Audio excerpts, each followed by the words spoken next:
Good afternoon and welcome to a live event organized as part of the McGill World Restart Our Heart 2020 campaign, a global initiative aiming to empower individuals to respond to a cardiac arrest. Bonjour et bienvenue à un événement en direct organisé dans le contexte de la campagne McGill World Restart Our Heart 2020, une initiative mondiale visant à renforcer les capacités des individus à réagir à un arrêt cardiaque soudain. I am Jeremy Levett, a second-year medical student at McGill University and chair of the McGill World Restart Our Heart 2020 campaign. I am joined today by two of our campaign's ambassadors. Dr. Joanna Rashet is a graduate of McGill University's medical school, currently pursuing her residency training in anesthesiology. Right before Joannie was scheduled to compete at the 2010 Vancouver Winter Olympics, her mother suddenly passed away of a cardiac arrest. Joannie is sharing her story as part of this year's campaign. Welcome, Joannie. Hi. Jacqueline Simoneau is a Canadian synchronized swimmer who competed in the 2016 Rio Olympics, and as I understand it, was slated to compete in the 2020 Tokyo Olympics, now 2021 Olympics. Following her Olympic career, Jacqueline aspires to become a physician. Welcome, Jacqueline. Thanks for having me. Joining us as well is Mr. Jean-Philippe Larose, a sudden cardiac arrest survivor who collapsed while playing hockey. Bonjour, Jean-Philippe. Quel honneur de vous avoir parmi nous. Finally, I have the privilege of being joined by Dr. François de Champlain, an emergency physician and trauma team leader at the McGill University Health Center and founder of the Jacques de Champlain Foundation. Dr. de Champlain is one of several urgent and intensive care physicians on our campaign steering committee. Welcome, Dr. de Champlain. Thanks for having me. In the interest of our invited guests and audience, this event will be held bilingually. As part of this year's campaign, Joannie is sharing her personal experience and connection to cardiac arrests. The following video is a telling narrative of Joannie's experience. Please stand by for the premiere of Joannie's campaign video. My mother was my biggest fan. She was a part of my career since I was 2 years old. We had been through everything together, and I felt like going into the Olympic Games with her was almost like a shared dream that we had since I was very young. 2 days before I was scheduled to compete at the Vancouver Olympics back in 2010, I got a call from my father in the middle of the night to tell me that my mother had passed away of a heart attack. I didn't know she was sick. She was 55 years old. She was healthy. She was my biggest fan, my best friend, and my biggest supporter in my career. That was a real shock to me. But when it happened, my father did not know what to do. He was in a state of shock and he just screamed for help. And luckily, my mother's best friend was sleeping in the room next to them. She came in the room and right away she started CPR. Unfortunately, that did not save her, but I'm so grateful that she tried and that she knew what to do. And I feel like everything was done for my mom to try and save her, and that could save someone else in the future. Before Vancouver, I thought that heart disease was an old man's disease. I did not know that it could happen to anyone, let alone my mom, who was only 55. My one wish is that people know what to do in these kind of situations. I'm Joanna Rashet, Canadian physician and Olympic figure skater. Members of our student and steering committees have also come together to present an impactful and actionable approach to responding to cardiac arrests. In the next 60 seconds, we invite you to learn how to save a life. Please stand by for the premiere of our campaign's 60 seconds. In Canada alone, every 12 minutes, someone suffers from a cardiac arrest. If you don't do anything, they are going to die. In the next 60 seconds, we're going to teach you how to save a life. If you see someone lying unconscious, the first thing you want to do is check if they're responsive. If they are not responsive and not breathing or breathing abnormally, they are likely suffering from a cardiac arrest. Call 911, let them know that someone suffered from a cardiac arrest, send someone to find an AD if there's one nearby, and then start chest compressions. For chest compressions, find the center of the chest, put your dominant hand down, interlock your fingers, and push hard and push fast. Using an AED is really easy. You just apply the pads, turn on the machine, and follow the voice instruction. The machine will analyze the rhythm and tell you if a shock is recommended.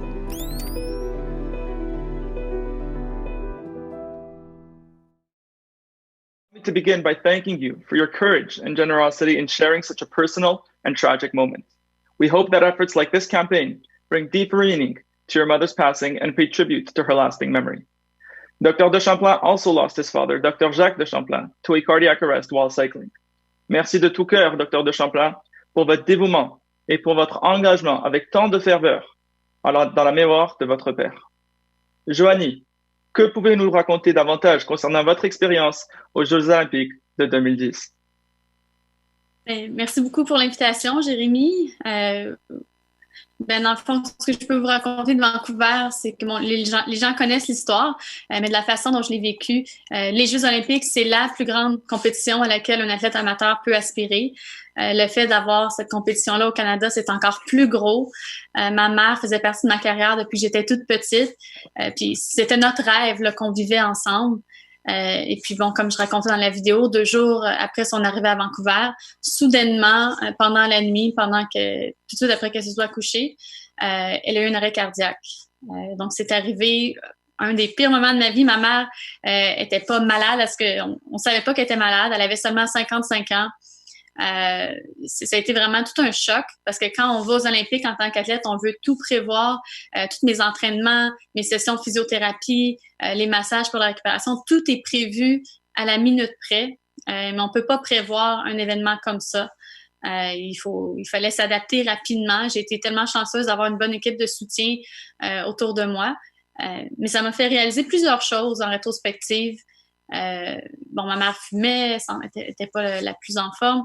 Fait que c'est sûr que sur le coup, ça a été quand même assez difficile à avaler.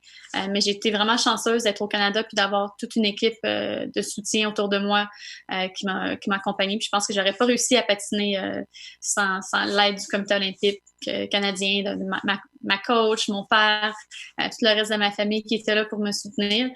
Puis aussi des amis de la famille qui avaient fait le voyage à Vancouver, là, qui ont été d'une grande aide à mon père là, après les événements.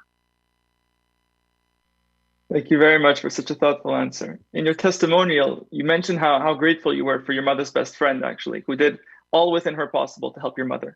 Can you elaborate on those feelings of gratitude and closure, and perhaps can you help them relate in any way to anything you've experienced in your training as a physician? Yes, I was very grateful to my mother's friend, Julie, who made the trip to Vancouver. They were actually staying in the same condo. And when it happened, right away, my dad did not know what to do. He kind of was frozen and he called for help. And Julie came in the room right away and started CPR. After the fact, she kept telling me how she felt guilty for not saving my mom. But to me, I'm so grateful that she even tried and that she knew what to do. And it kind of gave me a sense of closure.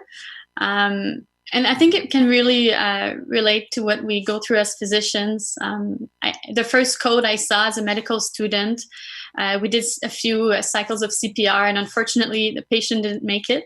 And that can be very tough and discouraging for a young physician because you want to save all of your patients. But sometimes it's not. But you have to remember that you do it because it does save lives sometimes. And you need to remember that as you're doing it. And it also gives you a sense of closure knowing that you led a good code and that you gave everything that you could to that patient. I think you can sleep better at night. Absolutely. Thank you, Joannie, for sharing your wisdom and your experience. Some of you may recognize Dr. de Champlain from the campaign 60 Seconds video. Dr. de Champlain, as an emergency physician and trauma team leader who leads resuscitations on a daily basis, what advice do you have for bystanders at home and in the workplace? Hi, Jeremy.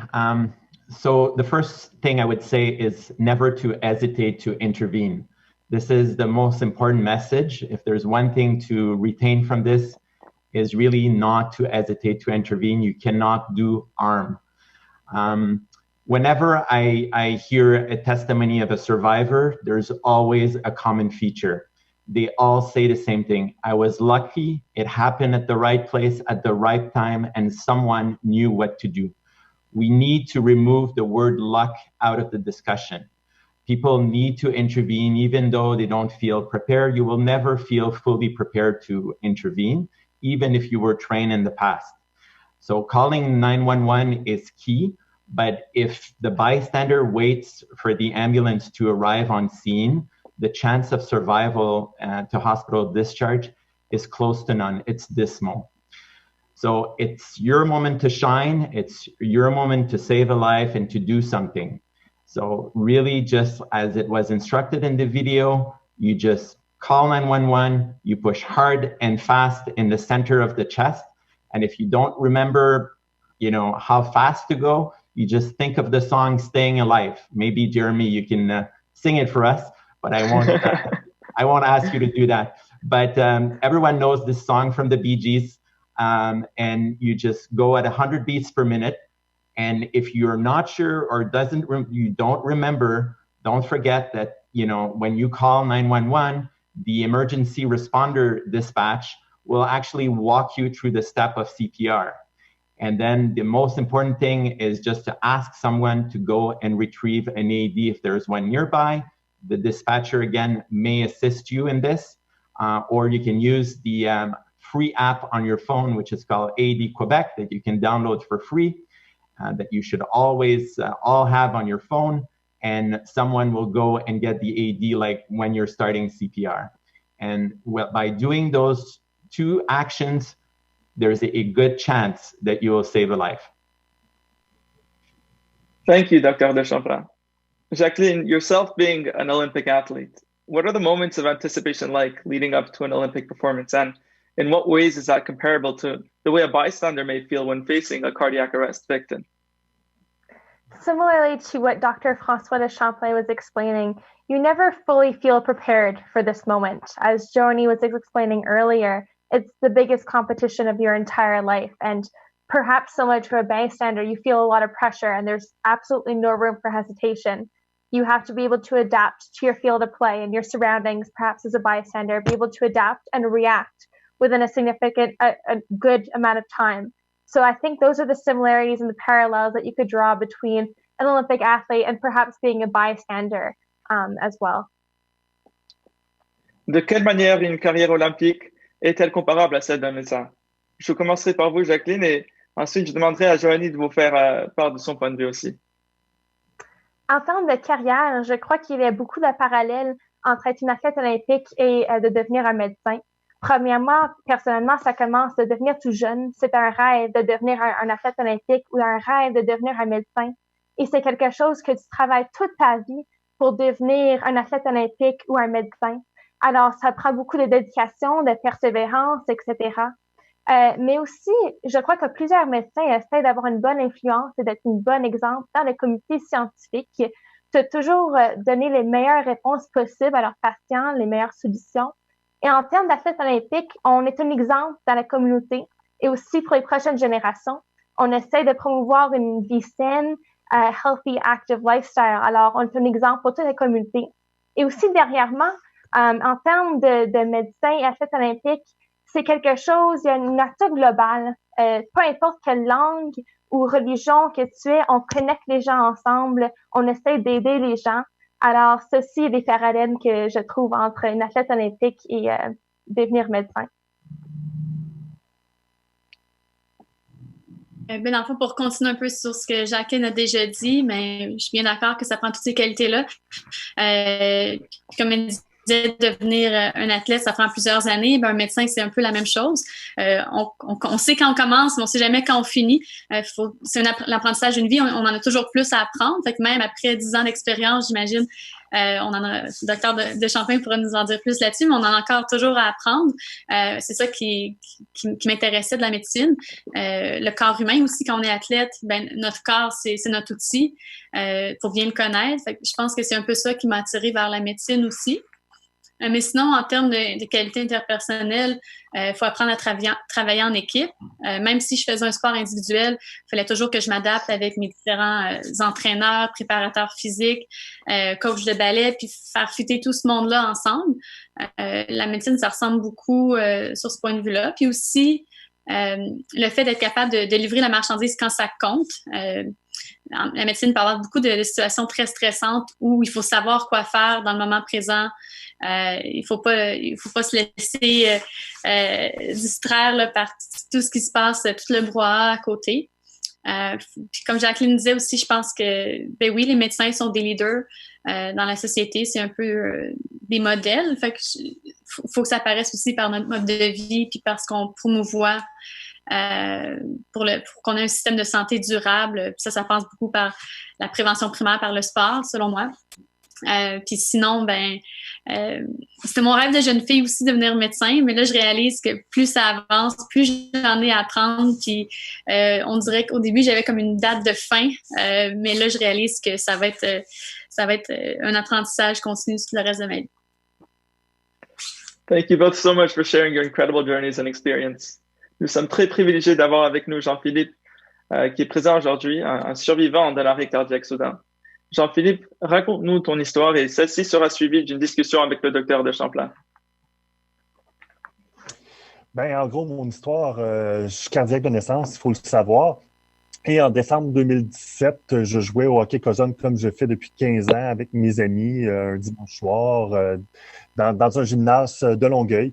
Et soudainement, alors qu'il reste 15 minutes à la partie à peu près, moi qui est gardien de but, je fais un arrêt de routine et ensuite de ça, je m'effondre ça a duré, dans ma mémoire, ça a duré 4-5 secondes et je me suis retrouvé à terre et ensuite, c'est le noir total. Et ce qu'on me raconte après, on me l'a raconté, c'est que j'étais vraiment en état d'arrêt cardiaque. Et un de mes amis a pris les choses en main, a été chercher le défibrillateur de l'école secondaire où j'étais. Le défibrillateur qui était présent à l'école depuis seulement 2 mois. Alors, ça faisait quand même pas longtemps qu'il était là, heureusement pour moi. Et il a commencé tout de suite des manœuvres de réanimation. Il s'est fait aider par 2-3 autres amis parce que quand on fait des manœuvres de réanimation, le RCR, c'est vraiment très demandant physiquement. Alors, il y était 2-3 à se relayer pour me réanimer. Et j'ai seulement eu besoin d'un choc du défibrillateur pour me ramener à la vie. Alors, vraiment, comme François disait, effectivement, j'ai longtemps dit que j'étais chanceux parce que j'avais les bons amis, les bons instruments au bon moment. Mais cet épisode-là durait environ 5 à 7 minutes environ et je n'ai gardé aucune séquelle grâce à la rapidité d'intervention de mes amis et la présence du défibrillateur. Les ambulanciers sont quand même arrivés tôt sur place, mais depuis, ensuite de ça, j'ai été hospitalisé pendant 12 jours et on m'a implanté un défibrillateur interne. Alors là, normalement, tout est bien, puis je suis plus en forme que jamais, je cours mon 3 km à chaque jour. Alors, je peux dire que j'ai gardé aucune séquelle de cette mésaventure. Jean-Philippe, merci pour ton témoignage. J'ai quelques questions. Donc, tu viens de nous dire que tu n'avais pas gardé de séquelles. Je veux revenir un peu là-dessus. Alors, plusieurs personnes pensent à tort qu'on récupère jamais complètement d'un arrêt cardio-respiratoire, spécialement au niveau neurologique. Et donc, peux-tu nous parler si au niveau neurologique, tu te sens moins performant, c'est plus difficile au travail ou autre dans ta vie, autre situation dans ta vie? Essentiellement, je n'ai gardé aucune séquelle neurologique. Les premiers jours, je te dirais, j'étais très fatigué, puis j'avais peut-être des trous de mémoire, mais c'était peut-être dû à la fatigue. Mais avec le temps, tout est revenu, tout s'est replacé.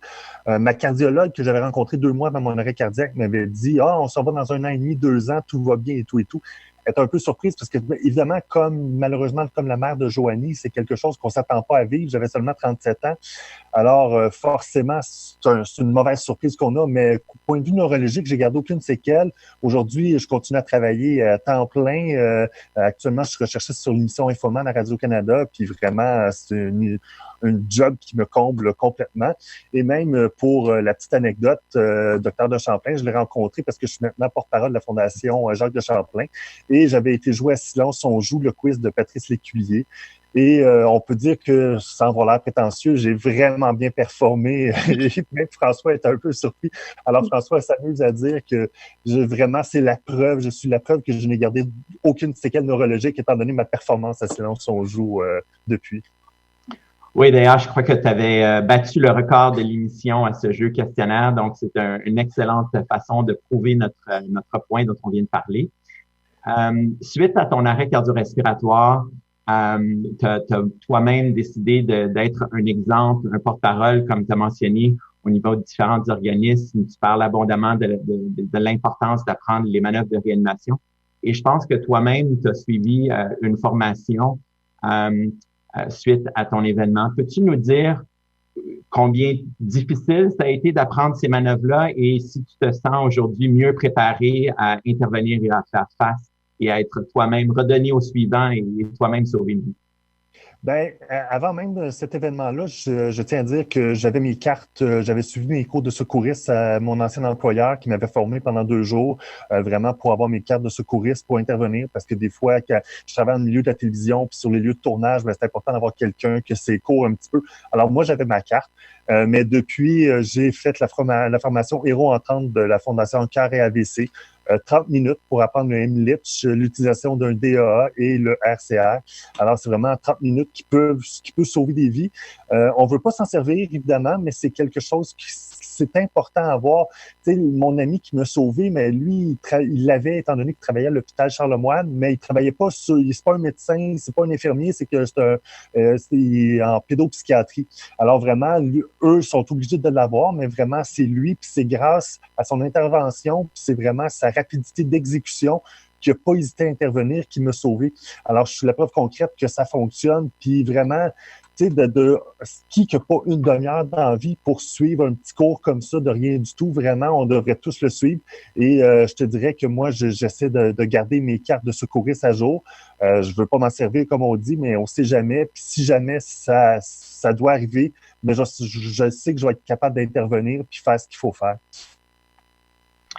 Alors, dernière question, fort de ton expérience qui a évidemment changé ta vie, est-ce que tu as un dernier message que tu aimerais mentionner à la population ou les gens qui nous écoutent pour aider la situation? Bien, c'est sûr que de connaître l'utilisation d'un DA, le mot défibrillateur, ça peut faire peur, mais c'est vraiment un appareil tellement simple d'utilisation. La machine, on pèse le bouton on et ça dit quoi faire. Alors, il ne faut pas hésiter à l'utiliser. Comme tu as parlé tantôt, avoir l'application DEA Québec qui indique les défibrillateurs les plus près, c'est vraiment une très bonne chose à avoir. Savoir dans nos lieux de travail, les lieux qu'on fréquente fréquemment, où sont les DEA aussi, ça peut aider parce qu'on ne sait jamais, ça peut être à l'épicerie. Plusieurs épiceries ont un DEA près des caisses, alors c'est bon à savoir parce que ça peut arriver au Costco que quelqu'un tombe par terre, puis tout de suite, on va savoir quoi faire pour intervenir. Puis ne pas hésiter à intervenir. Si la personne est en arrêt cardio-respiratoire, la personne est morte. Fait même si on y brise des côtes ou quelque chose, on peut juste essayer de l'aider puis la ramener en vie. Alors, ne pas hésiter d'intervenir puis vraiment d'être proactif dans une telle situation. Merci, Jean-Philippe. Plaisir. Merci beaucoup encore, Jean-Philippe. Over the past days, our social media team has been collecting questions in preparation for this live event. We've compiled a list and I'll be directing several questions to our invited guests and speakers. It's often misconceived that cardiovascular disease is an old man's disease. Joannie, what's the best way to help the message resonate in younger populations that this isn't at all the case and that we need the entire population to be resuscitation enabled for out-of-hospital cardiac arrest survival rates to truly improve? Well, I think my mother's story is a perfect example. She was only 55 years old and a woman who had a cardiac disease and we didn't know about it.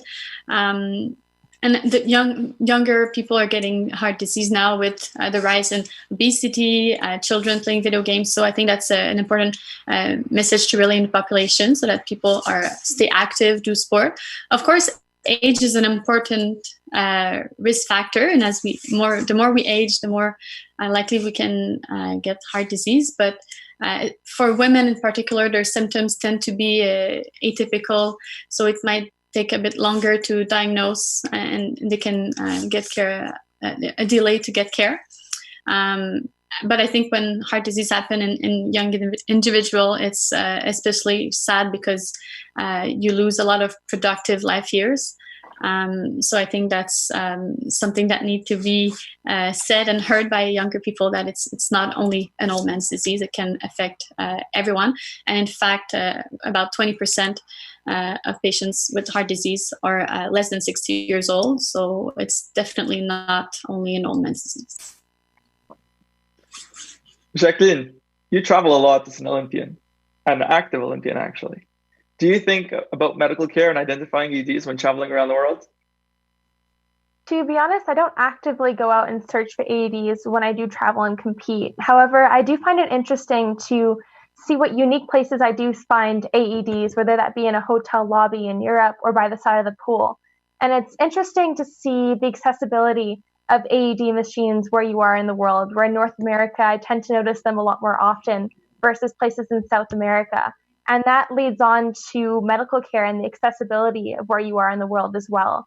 For instance, in Montreal, you could drive around the city and easily point out a hospital or a polyclinic, whereas in South America, perhaps in Lima or Rio de Janeiro, for instance, it takes a lot longer for people to get access to this care, and it's harder to spot these medical facilities in these third world countries as well. Thanks for that great answer. And just as a side note, actually, the application which Dr. de Champlain was very humbly referring to before, called WRAH Quebec, was made by his foundation, the Jacques de Champlain Foundation, in memory of his father. And it does an excellent job at identifying all of the available AEDs here in Quebec. So we're very, very grateful, here in the province of Quebec, to have the luxury of having such technology and in terms of making efforts to lobby the government and to advocate for this to become regulated. That's an incredibly important step, as you can appreciate, because it really does lead to improved survival and improved outcomes when looking at survival to hospital discharge in cardiac arrest patients. So I'll ask this question in French to you, Jean-Philippe, but I'll ask it in English, but please feel free to answer in French. People often think that they can do more harm by giving chest compressions and potentially breaking ribs and shocking an individual with an electrical current when they may not even be in a cardiac arrest because they're a bystander and they're not sure. So you touched on this a bit before, but Jean-Philippe, if you can clarify, what message do you have for them? Ben, après avoir eu mon massage cardiaque, bon, évidemment, j'ai été hospitalisé à l'Institut de cardiologie et évidemment, j'avais un peu mal aux côtes et tout. Puis pour l'anecdote, j'ai demandé à l'infirmière, j'ai mal là, tu sais. Elle dit, on s'entend, t'as pas eu un massage suédois, t'as eu un massage cardiaque. Elle dit déjà que t'as pas de côte de cassé, compte-toi chanceux. Alors forcément, j'ai pris des petits Tylenol pendant une couple de jours, puis ça a passé. Évidemment, bon, j'avais 37 ans, j'étais en forme et tout. C'est sûr que pratiquer un massage cardiaque sur moi que pratiquer sur une personne plus âgée, mettons dans la soixantaine ou 70, c'est sûr que c'est pas la même chose. Et là, rendu là, on peut briser des côtes. Mais forcément, faire le massage cardiaque a fait que je n'ai aucune séquelle neurologique. Alors, c'est sûr que entre des côtes fêlées un petit peu pendant quelques jours ou avoir des séquelles neurologiques pour le reste de mes jours, ben le choix était facile. Alors forcément, c'est vraiment utiliser la bonne pression et de ne pas avoir peur de l'utiliser. Vraiment, c'est vraiment comme le docteur de Champlain disait tantôt, sur Staying Alive, vraiment mettre les mains au bon endroit sur le sternum, puis vraiment c'est efficace, puis ça fonctionne en attendant que quelqu'un nous aide à trouver le défibrillateur le plus près, parce que ça aussi, ça aide évidemment à rétablir le rythme cardiaque suite à un arrêt cardiaque. Merci beaucoup pour cette excellente réponse. There's a common thread here, right? In our entire panel, we have two Olympic athletes, Joannie and Jacqueline, and Jean-Philippe himself was playing hockey au Kuzum when this happened, and it's inevitable, but sudden cardiac arrest in athletes is actually the most common cause of death. It's 1 in 40,000 or 1 in 80,000 deaths per year. So we hear of this happening, especially in high intensity sports, such as marathon runners and triathlon athletes, but there's a misconception there. And so I'd like to ask Dr. de Champlain to begin by clarifying that, and Dr. de Champlain does have an expertise in being present at mass gathering events and overseeing medical care for high intensity training. And so I'd then like to continue that conversation with the rest of our athletes that are present and see your thoughts on that. Yeah, so let me allow to start and share my take on this. There's definitely some myths and misconception. There is absolutely no doubt that practicing regular exercise lower your risk of cardiovascular disease and dying from cardiovascular disease. So by the vast majority, the message is do regular exercise. It will protect your heart long term. And actually, not to defy your numbers, but the largest study ever published that looked at marathons deaths looked over 10 years, 11 million runners. And over 11 million runners, there was 59 people that suffered a cardiac arrest participating to a marathon and a half marathon. And when you break it down, it was 1 cardiac arrest per 100,000 participants to marathon distance, and 1 in 370,000 participants for half marathons. So the risk, again, to put things in perspective, is very, very low. In the vast majority of cases, like 90% plus, the reason for that cardiac arrest was underlying and most of the time unknown coronary artery disease. So blockage of heart vessels that are causing a heart attack during a high exercise, or when your heart rate is going really quick when you're running a half marathon or a marathon. And in a small proportion, especially in younger athletes, and that's true for all sports, sometimes it's the first event that we found that there's an underlying structural disease, as we call it, to the heart, which, the fancy term is a cardiomyopathy, but it's essentially the heart is a muscle, and it's just that the heart is larger than it should, and that creates some electrical abnormalities or conduction during high intensity sports. So that can happen, and unfortunately sometimes it's the first sign ever of it, and the single most, of course, determinant to survival when this does happen is rapid initiation of CPR and the use of an AED. But again, the message, yes, it does happen, but the message is still exercise, regular exercise is protected from your heart, for your heart. Thank you for that. Do any of our athletes wish to contribute to that discussion? Well, I'm glad that Dr. de Champlain thinks doing sport is still a good idea. Unfortunately, I also have a friend who had Marfan disease and did not know about it and collapsed on the ice suddenly while playing hockey. Luckily, there was also an AED close by. He had CPR and now he is alive. But I think the message is still to be active and to do sport and be aware of your symptoms. Sometimes it can be more subtle, but don't be afraid to go to your doctors to get checked. Ben moi, pour ma part, je me considère pas comme un athlète, on s'entend. Je joue de manière vraiment amicale avec des amis. Là, présentement, avec la pandémie, c'est un peu difficile. Là, on est en arrêt, puis je m'ennuie de jouer. Là, ça fait longtemps que j'ai pas mis les jambières. Mais je continue à me garder en forme, à courir, comme je disais, à 3 km par jour. Dans mes capacités cardiaques, étant donné ma cardiopathie congénitale, c'est vraiment, moi, je suis très content de ce que je fais. Puis c'est vraiment quelque chose que je ne faisais pas avant mon arrêt cardiaque. Puis c'est quelque chose qui me prend environ 20 minutes par jour. Je sais que des fois, le matin, à 6h20, quand il fait frais et il fait noir, ça me tente pas toujours, mais c'est vraiment une façon de se garder actif. Et on part de la journée du bon pied, vraiment, on se sent plus en forme, on a plus d'énergie, on dort mieux. Alors, c'est vraiment des bonnes habitudes à prendre tôt. Puis effectivement, c'est sûr que, bon, moi, j'ai mon défibrillateur qui me protège, mais vraiment, il y a beaucoup plus d'avantages à faire de l'exercice que de rester sur son divan puis prendre du poids et ne pas être en forme. Merci beaucoup pour cette belle réponse, Jean-Philippe. Dr. de Champlain, we're going to take advantage of our time with you and having a resuscitation leader and a trauma team leader present on the call today.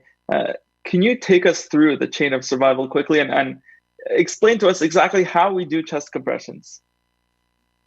Okay, well, I'll go through the different links of the chain of survival, and I'll try to, image the best I can in terms of the chest compressions. So the first step of the chain of survival is recognizing that someone is in cardiac arrest. And this seems like, intuitive and easy, but actually one of the biggest misconceptions is that someone in cardiac arrest can actually have some breathing. And I think that's an important message that a lot of people do not recognize.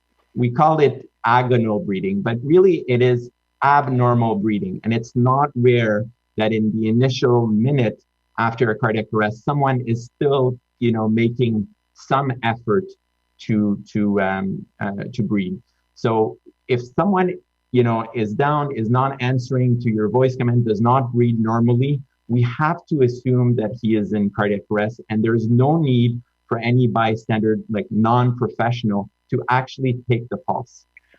So the initial step, the next step should be to immediately call 911. This is key because, as soon as you call 911, there's a set of actions that is taking place. And, first responder services are being dispatched, which, in a lot of places will arrive before the ambulance and will come with a defibrillator and will continue and take over the CPR. And those are professional people, so they will really help you managing the situation. Right after calling 911, and again, the person on the phone will guide you through this, okay, the dispatcher, is really to start CPR. And to coming back to your question, Jeremy, the easy thing is to, we used to make it more complicated, is really to go directly in the center of the chest, on the bone, in the center of the chest that we call the sternum. And we put our dominant hand first because that's our strong arm, the strong hand. And we interlock the fingers with the other hand and we press hard and fast, again, about 100 beats per minute or more. We're on the beat of staying alive. And we push about 2 inches down for an adult, so push hard and fast. And essentially, that's what you need to know. If there's a second person by your side, it's very important to use that person for 2 things. First, to try to retrieve an AED. So if you're in a city, there's a good chance that there's an AED not very far. That person really can make a big difference by going back and take the AED and bring it back to the victim of cardiac arrest and to put the pads, and that's the next step. So just there's really, like, depending of the model, 1 or 2 buttons on an AED. So there's an on-off switch. You just put it on and you follow the voice instruction. It's that easy. It will tell you to attach the 2 electrodes and you have a drawing of where to attach them. And then it will do the job for you. It will say at some point, stop doing compression, analyzing the rhythm. So it will decide if a shock is recommended or not. And if a shock is recommended, they will, on different models, be a second button to just press, shock, and it will usually flash and it will make a noise. So you cannot go wrong. There's not you cannot give a shock if the machine doesn't think a shock will be life-saving. So it is possible that the machine does not recommend a shock, and that may be fine. Your job is really to use the AED. And again, it's great, like Jean-Philippe said, if you have a training into it, but you can still use it. There's no certification that are required to use this machine. And then really it's a wait and see approach where you just wait for the paramedics or the first responders to arrive on scene and take over. These are professionals and they will really do a great job at continuing, the CPR and sometimes using medication depending in which jurisdiction you are, and really to try to restart the heart. And then at some point we will load and go and bring the patient either after they get like a pulse back, or even in certain cases without having a pulse back, they will migrate or go to the hospital, usually, but not all the time, the closest one. And then all those fancy treatments that, we hear about that is being done, are great. There's great advancement in resuscitation care in the hospitals, but again, none of this will work if the first 2 steps of CPR and rapid use of an AED is not done by the bystander, the citizen. That's the most important actions to be done that decides if someone will survive hospital discharge or not, and will have neurologic sequelae or not. Thank you very much, Dr. Champlain. And just to perhaps elaborate on that last point at the chain of survival, the first 4 or 5 steps being so important.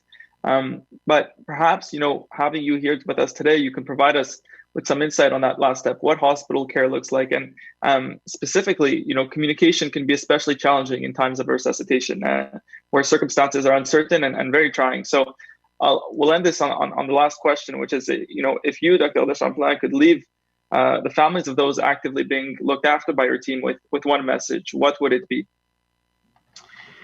Yeah, I mean, I cannot imagine, first of all, I cannot imagine a worse situation for the family. They're put in a family room, the door is usually closed, and they're told that they'll have news, and they very well know how desperate the situation is. So I cannot imagine a biggest stress on the family members. And we are, as doctors working in the hospital, well aware of that. but we are trying. Everyone, it's really like people do not appreciate how many people are working in conjunction, doing the best job that they can behind the scene to actually do everything they can to save the life of their loved ones. And I think it's important for people to know that. It's not because they're not having news that not everything is being done, and they need to stay hopeful.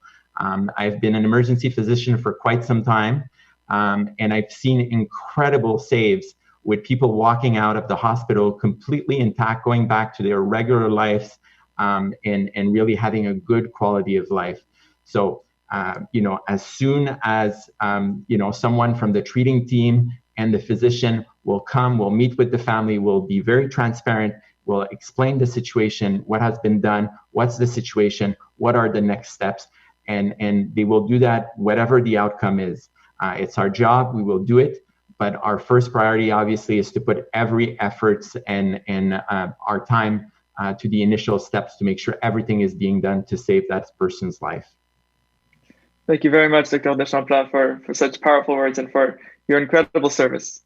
Join us on Friday, October 16th for another 2 live events. At 12 p.m., I will be meeting with 2 astronaut physicians, Dr. David Williams and Dr. Robert Thirsk, as well as the Chief of Neurocritical Care at the Montreal Neurological Institute and member of our World Restored Heart Steering Committee, Dr. Matthew Hanoush, followed by a pediatric cardiac arrest survivor story, organized in collaboration with the Montreal Children's Hospital Foundation. Visit www.mcgill.ca/WRAH for WRAH to discover the campaign, its impactful videos and live events, and follow #McGillWRAH on our social media platforms. This is Jeremy Levett, Chair of the McGill World Restored Heart 2020 campaign, speaking to you as part of our live event series. I've been talking with Dr. Joanna Rashet and Jacqueline Simoneau, both Canadian Olympians impassioned by healthcare, Mr. Jean-Philippe Larose, a sudden cardiac arrest survivor, and Dr. François de Champlain, an emergency physician and trauma team leader at the McGill University Health Center, founder of the Jacques de Champlain Foundation, and member of the McGill World Restored Heart 2020 campaign steering committee.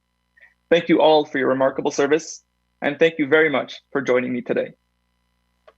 Thank you.